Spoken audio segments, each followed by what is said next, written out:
నమస్తే. శ్రీ గురుభ్యో నమః. శ్రీమాత్రే నమః. శ్రీమాత శ్రీ మహారాజ్ఞి శ్రీమత్ సింహాసనేశ్వరి చిదగ్నికుండ సంభూత దేవకార్య సముద్యత ఆదిత్యాయ చ సోమాయ మంగళాయ బుధాయ గురు శుక్ర శనిభ్యే రాహవే కేతవే నమః. ఫిబ్రవరి మాసంలో రెండవ పక్షానికి గోచార ఫలితాలు ఎలా ఉన్నాయని చూడడానికి ముందుగా అసలు గోచారంలో మారేటువంటి గ్రహాలు ఏంటో చూద్దాం. మనకి రెండవ పక్షంలో మారుతున్నటువంటి వాటిలో ముందుగా మిథునంలో అయితే యథావిధిగా గురుడు ఉంటాడు, కుంభంలో రాహు, సింహంలో కేతువు, మీనంలో శని. వీటితో పాటుగా మనకు 15వ తారీఖు తర్వాత అంటే మనకు మారేది ముఖ్యంగా రవి మారుతున్నాడు. ఈ రవి కుంభరాశిలోకి రాహుతో పాడుతున్నాడు. అలాగే కుజుడు కూడా 23వ తారీఖు చివరిలోనే మాసాంతంలో కుజుడు కూడా కుంభరాశిలోకి మారడం అనేది కనిపిస్తుంది. ఇలా ఈ గ్రహాలు ఇలా ఉపస్థితి అయినప్పుడు మరి 12 రాశుల వారికి ఈ 15 రోజులు అంటే చివరి పక్షంలో ఎలా ఉంటుందో చూద్దాం. తర్వాత ఇక రెండవ పక్షంలో కనుక వచ్చినట్టయితే రెండవ పక్షంలో ఎలా ఉంటుంది అంటే కొంత సప్తమంలో గ్రహాలు కేంద్రీకృతం అవ్వడం వల్ల కొంచెం మాట పట్టింపులు రావడం, ముఖ్యంగా ఏదైనా వ్యాపారాలు చేసే అంటే పార్ట్నర్షిప్ వ్యాపారాలు చేసేటువంటి వాళ్ళకి కొన్ని ఇబ్బందులు ఉంటాయి. అట్లాగే పార్ట్నర్షిప్పే కాదు, సమాజంతో మనకు ఉండేటువంటి వాళ్ళు కూడా సమాజంలో ఉన్న లింకుల్లో కూడా కొంత ఇబ్బంది ఉంటుంది. ఇంతేనా అంటే భార్యాభర్తలు అంటే జీవన భాగస్వాములు ఎవరు ఉంటారో వాళ్ళతోటి కూడా ఉంటుంది. కాబట్టి ఇది అనుకూలంగా ఉందా మరి సింహరాశి వారికి గ్రహము అంటే అనుకూలం అని చెప్పలేం. అలా అని ప్రతికూలంగా ఉందా అంటే ప్రతికూలంగా కూడా ఉండదు. ఎట్లా ఉంటుందంటే మధ్యస్థంగా ఉంటుంది రెండవ పక్షం. మొదటి పక్షం అనుకూలంగా ఉండి రెండవ పక్షం మధ్యస్థంగా ఉంటుంది తప్ప పెద్ద అది ఉంది. అయినా సరే ఆ మధ్యస్థంగా కాకుండా నాకు ఏ ఇబ్బంది అనిపించకుండా ఉండాలి రెండవ పక్షంలో కూడా అని అన్నప్పుడు మనం చేయాల్సింది ఏమిటి అంటే అష్టమ శని దోషం ఉంది అని తెలుస్తుంది కదా. ఈ అష్టమ శని దోషం ఉన్నప్పుడు శనికి మనం చేయాల్సిన పూజలు ఏంటి? శని నుండి అంటే శని గ్రహం యొక్క అనుకూలత మనకు కావాలి అంటే ఎవరికి దానం చేయాలి? కార్మికులకు దానం చేయాలి. శనివారం రోజు ఏం చేయాలి? నవగ్రహ మండపానికి వెళ్ళాలి, శని స్తోత్రం చదవాలి.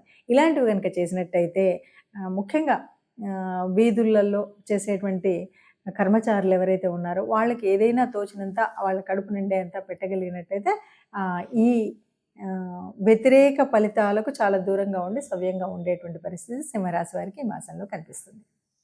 ప్రస్తుతం ఇప్పుడు మనం చూస్తున్నటువంటి గోచారం ఇది ఫలితాలు అని మనం చెప్పడానికి ముందుగా ఒక మాట చెప్పాలి.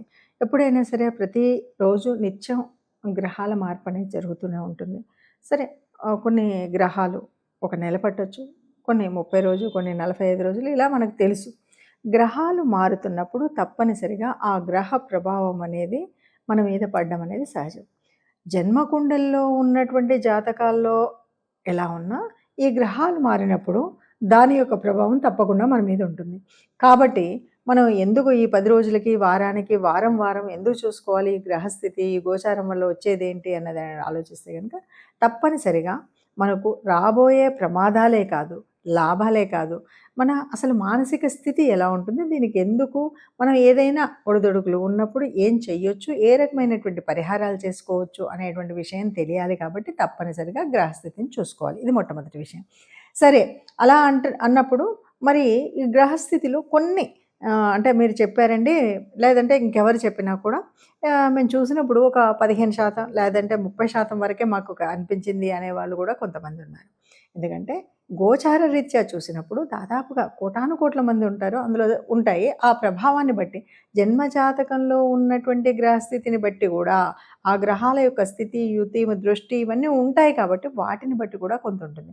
ఈ గోచార రీత్యా జరిగేది ఏంటంటే ఇప్పుడు కుజుడు ఇలా ఉన్నాడు, కుజుడు జన్మంలో ఉన్నాడు కాబట్టి ఈ ఈ రకమైన ప్రమాదాలు జరగవచ్చు. కాబట్టి ప్రమాదాలు రక్తము స్థితో ఇవి మనకు కనబడతాయి. కాబట్టి జాగ్రత్తగా ఉండమని చెప్పడం కోసమే చెప్పేటువంటి పరిస్థితి. కాబట్టి అలాంటివి ఏమీ లేకుండా ఉండడం కోసం సరే ఏ గ్రహానికి ఏ రకమైన దానం చేయాలి, ఏ రకమైన ఆలయానికి వెళ్ళాలి అనేది మనం తెలుసుకోవడం కోసం చేసేటువంటి ప్రయత్నం. ఇది అవసరమా అనవసరమా అనేటువంటి స్థితిలో ఉన్నవాళ్ళు చూడకపోయినా పర్వాలేదు. కానీ నిజానికి మనకి గ్రహాల ప్రభావం మన మీద పడుతుంది. మనం చేసేటువంటి పుణ్యం మనం చేసేటువంటి దానం మనకు ఆ ఫలితాన్ని ఇస్తుంది అని నమ్మినటువంటి వాళ్ళు తప్పనిసరిగా మనం చూసుకునేటువంటి జాతకాలని కానీ గోచారం యొక్క ఫలితాలను కానీ తప్పకుండా తెలుసుకోవాలి. దానివల్ల ఉపయోగం ఉందా అంటే ఉంటుంది. ఎలా ఉంటుంది అంటే ఇంతవరకు మనం ఎదురు చూస్తున్నటువంటి ఎన్నో రకాల ప్రయాణాలు ఉండొచ్చు, ఎన్నో రకాల విదేశీ యానం కోసం ఎదురు చూస్తూ ఉండొచ్చు. మరి 12లో ఉన్నటువంటి గ్రహ సంచారం అంతా కూడా దానికి అనుకూలంగా ఉన్నది. ఆ సంగతి తెలియక మనం ఇప్పుడు ప్రయత్నం చేయకపోతే ఆ అవకాశం కోల్పోయేటువంటి పరిస్థితి ఉంటుంది. అలాగే కొన్ని ప్రమాదాలు పొంచి ఉన్నప్పుడు కాస్త జాగ్రత్తగా ఉంటే ఆ ప్రమాదాల నుండి తప్పుకునేటువంటి అవకాశం ఉంటుంది. అందుకని మంచికైనా చెడుకైనా గ్రహస్థితి అనేది మనకు తెలియాలి కాబట్టి తప్పనిసరిగా గోచారరీత్యా ఉండాలి. ఇక్కడ ఒక విషయం ఎవరు చెప్పినా దాదాపు గ్రంథాల్లో నుండి చెప్పినప్పటికీ కొద్దిగా పరిశీలన అనుశీలన అనేది అనుభవాన్ని బట్టి వస్తుంది. ఈ పరిశీలనలో మనకు నచ్చినట్టయితే మనం ఫాలో అవుతాం, నచ్చకపోతే ఫాలో అవ్వం. కానీ ఇక్కడ ఎవరైనా సరే ఎవరు చూసినా ఒక్కొక్కరి రకంగా చూసినప్పటికీ గోచారంగా ఈ గ్రహం వల్ల ఈ బెనిఫిట్ ఉంటుంది, ఇది ఉపచయ స్థానంలో ఉంది, లేకపోతే ఇది వ్యయంలో ఉంది అనేటువంటిది అందరికీ తెలిసిందే. అయినా దాన్ని పరిశీలించే విధానం కొంత తేడా ఉంటుంది కాబట్టి దాన్ని బట్టి మనం ఇచ్చేటువంటి ఫలితాలు ఎలా ఉంటాయో తెలుస్తాయి. ఏది ఏమన్నా అందరూ సుఖంగా ఉండాలని, అందరూ సుఖంగా సంతోషంగా ఉండాలి. మరి అలా అందరూ సుఖ సంతోషాలతో ఉన్నప్పుడు అందులో మనం కూడా ఉండాలి అని అనుకుంటూనే చెప్పేటువంటిది ఈ జ్యోతిష్యంలోని స్థితి. కాబట్టి అందరూ సుఖంగా ఆయురారోగ్యాలతో ఉండాలి అంటే తప్పనిసరిగా చేసుకోవాల్సినటువంటి రెమెడీస్ చేసుకుంటూ ప్రతి మాసం కూడా ఆనందంగా వెళ్ళొచ్చు. మనకి ఉత్తరాయణంలో వచ్చేటువంటి పండగల లిస్టులో కనుక చూస్తే పండగలో శివరాత్రి ముఖ్యమైనటువంటి పండగగా చెప్తాం.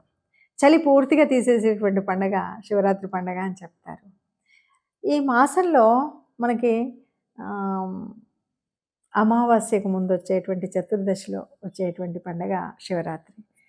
శివరాత్రి అంటే శివుడిని రాత్రిపూట ఆరాధించేటువంటి పండగన, లేదు శివుడు లింగ రూపంలో ఉద్భవించినటువంటి సమయం కనుక శివరాత్రి అనాలా. మొత్తము రాత్రినంతా జాగరూకంగా ఆ శివుణ్ణి ప్రార్థిస్తాం కాబట్టి శివరాత్రి అనాలంటే అన్నీ కలిపితేనే శివరాత్రి. శివుణ్ణి ఆరాధిస్తూ ఆయన్ను ఉపవసించడం అంటే ఆయనకు దగ్గరగా ఉండడం, ఆయన రూపాన్ని ఆయన యొక్క స్థితిని ఆరాధిస్తూ 4 యామములో కూడా మనం అభిషేకం చేస్తూ ఒక్కొక్క అభిషేకంలో ఒక్కొక్క వస్తువుతో అభిషేకించి ఆ చివర జలంతో అభిషేకించి అందుకే మనం పంచామృతం అంటాం. నిజంగా పంచామృతంలో ఆవుతో చేసినటువంటి నెయ్యి, ఆవు పాలు, ఆవు పెరుగు అని మనం అంటాం. కానీ ఇది ఒక్కొక్క ఆమంలో ఒక్కొక్కసారి ఒక్కొక్క వస్తువుతో చేయాలి. ఇది ఎందుకు చేస్తున్నారు శివరాత్రిలో ఇది ప్రత్యేకించి అంటే ఏమీ లేదు.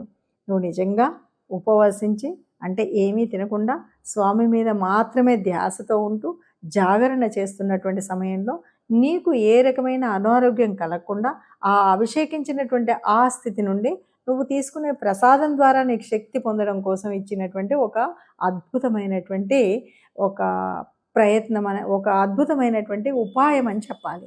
అలా శివరాత్రిలో ఉంటుంది. సరే, శివరాత్రి గురించి మనం ఎంత చెప్పుకున్నా, శివుడి కథలు ఎంత చెప్పుకున్నా, శివపురాణంలో మనకేమున్నా మొత్తానికి బ్రహ్మ విష్ణు మహేశ్వరులలో ఆదిదేవుడైనటువంటి ఆ శివుడు లింగరూపం దాల్చినటువంటి ఒక అద్భుతమైనటువంటి ఘట్టం ఈ ఘట్టం. లింగ రూపాన్ని దాల్చడానికి కూడా కారణం ఎవరు అంటే మళ్ళీ బ్రహ్మ విష్ణువులే నేను ముందు అని కొట్లాడుకుంటున్నప్పుడు ఎవరు ముందో తెలుసుకోవడానికి ఆది అంతం లేకుండా ఎదిగినటువంటి ఆ లింగ రూపం ప్రతీక. అందుకంటే నేను అన్నది కాదు, అందరినీ లయం చేయగలిగినటువంటి వాడు. మరి శివుడి గురించి ఎన్ని కథలు ఎంత చెప్పినా కూడా ఏవైనా చెప్పుకోవచ్చు. శివపురాణాన్ని అందులో ఉన్న శివభక్తుల కథలు ఒక్కొక్కటిగా చెప్పుకున్నా శివుడు పాపం బోలాశంకరుడు. నీకు భక్తి ముఖ్యం కానీ నీకు ఎలా ఉన్నా పర్వాలేదన్నాడు. తిన్నని భక్తిని ఆయన స్వీకరించాడు. అలాగే అద్భుతమైనటువంటి 3 పూటల స్నానం చేసి సంధ్యావందనాలు చేసేటువంటి పూజని స్వీకరించాడు.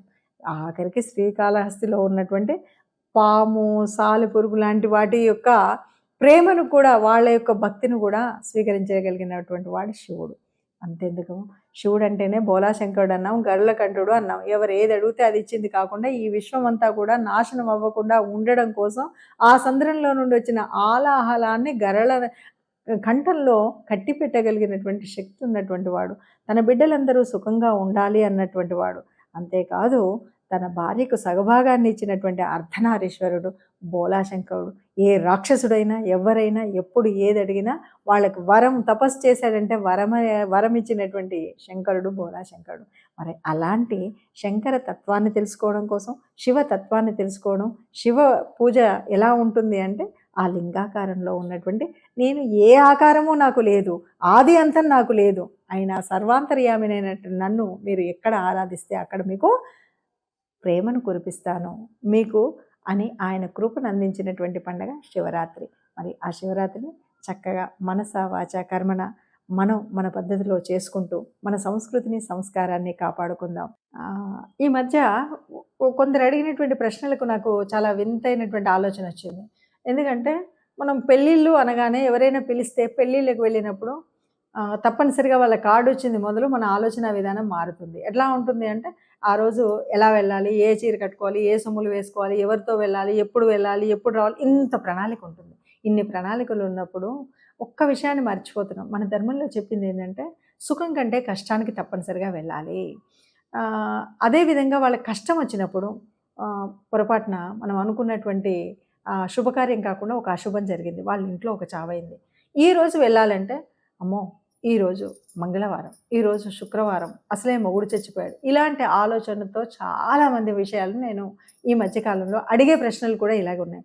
నిజానికి కష్టం వచ్చినప్పుడు వెనువెంటనే స్పందించడం మానవ లక్షణం. ఇది లక్షణం మొట్టమొదటిది. ఇక రెండవది, నువ్వు పెళ్ళిలో ఎంత వాళ్ళు వైభవంగా ఉన్నప్పుడు నువ్వు పెద్ద పంచుకోవాల్సినటువంటిది ఏం లేదు.